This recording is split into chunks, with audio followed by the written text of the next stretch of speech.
গোটা বিশ্বের সবগুলো আল্লাহর ওলি যদি একটা গ্লাসের পানিতে ফু দেয়, আর আপনার মা যদি আপনার মাথার মধ্যে হাত বুলিয়ে দেয়, আপনার মা যদি আপনার বুকে একটা ফু দিয়ে দেয়, সব বিষয় একদিকে, মায়ের দোয়া আর একদিকে। মায়ের দোয়া মুহূর্তে আবার আল্লাহর আরশে পৌঁছে যাবে।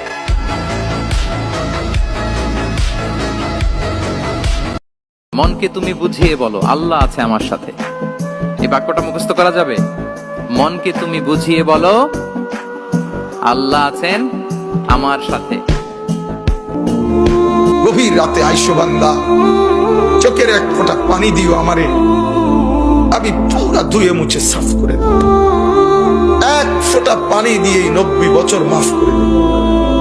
সাগর পানি লাগবে না, মোটরের পানি লাগবে না, এক ফোঁটা চোখের পানি, অনুতপ্ত লজ্জিত হয়ে এক ফোঁটা পানি দিও আমারে, আমি এক ফোঁটা পানি দিয়ে জিন্দেগির গুনাহ সাফ করে দেব।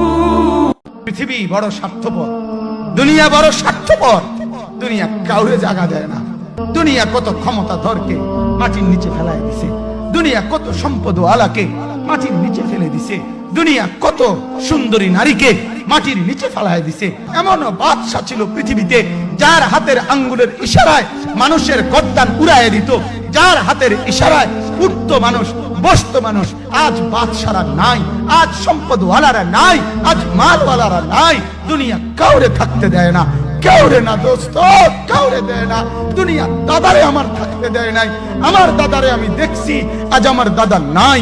আমার নানারে আমি দেখছি, আমার নানা নাই। আমার দাদিরে আমি দেখছি, আমার দাদি নাই। আমার নানিরে আমি দেখছি, আমার নানি নাই। আমার বাবারে আমি দেখছি। দুনিয়া আমার বাপকে থাকতে দেয় নাই। আমার বাপ কবরে চলে গেছে। দুনিয়া কাউরে থাকতে দেয় না, কাউরে না। ঢাকা জেলার সম্মানিত আমির জনাব দেলোয়ার হোসেন উপস্থিত আছেন, ঢাকা 19 আসনের জামাত মনোনীত সংসদ সদস্য জনাব আফজাল হোসেন সহ জেলা নেতৃবৃন্দ এবং কথা বলবেন কেন্দ্রীয় নেতৃবৃন্দ। আমার সামনে উপস্থিত তৌহিদ প্রিয়, ইসলাম প্রিয় ভাইয়েরা, আসসালামু আলাইকুম ওয়া রাহমাতুল্লাহি ওয়া বারাকাতুহু। সময় যেহেতু সংক্ষিপ্ত, আমরা যখন থানা আমিরের দায়িত্ব পালন করেছি, 4 দেওয়ালের মধ্যে আমাদের প্রোগ্রাম করতে হয়েছে। কারণ ফেসিবাদ স্বৈরাচার আমাদেরকে এরকম মুক্ত মঞ্চে প্রোগ্রাম করতে দেয় নাই। আমরা সেই ফেসিবাদকে তাড়িয়েছি। তাদের ব্যাপারে আমাদের কোনো বক্তব্য নাই। আমাদের বক্তব্য হলো যারা নতুন করে ফেসিবাদ হয়ে উঠছে তাদের ব্যাপারে।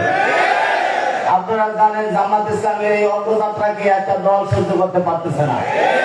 তারা জামাত ইসলামকে আবার নতুন করে রাজাকার ট্যাগ লাগাইতে চায়। কিন্তু রাজাকার এই ট্যাগ আর এই বাংলাদেশে চলবে না। চেতনা বিক্রি করে এই দেশে আর কোনো আন্দোলন চলবে না। বাংলাদেশ জামাত ইসলামী কারো রক্ত চক্ষুকে ভয় পায় না। বাংলাদেশ জামাত ইসলামীর প্রধান দায়িত্বশীল যারা, তারা শহীদ হয়েছেন, তারা হাসি মুখে ফাঁসির মঞ্চে গিয়েছেন। সেই দলের কর্মীদেরকে ভয় দেখায় লাভ নাই।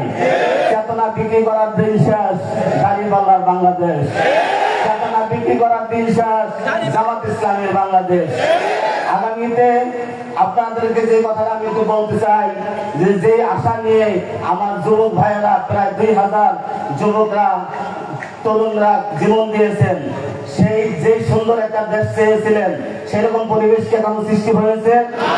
এমন কোন জায়গা নাই যেখান থেকে চাঁদাবাজি না হচ্ছে।